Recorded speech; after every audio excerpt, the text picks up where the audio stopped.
Hello, in today's video you will learn how to add the keyboard language on your Windows 10. So in the start you just need to see that there is no language bar here. So if you want to add, you have to click on the start menu, then type in control panel, press on the control panel left mouse button, and here if you can't see this view you should change the view here by category. You can see large icons, you can see small icons, but here you should choose category, then change input methods and add a language.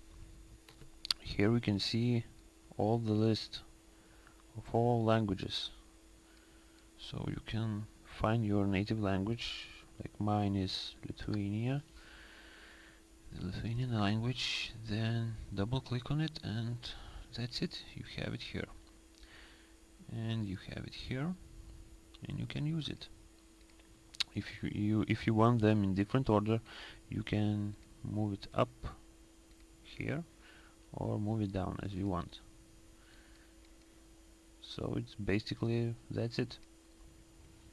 So now you know how to add keyboard language on Windows 10.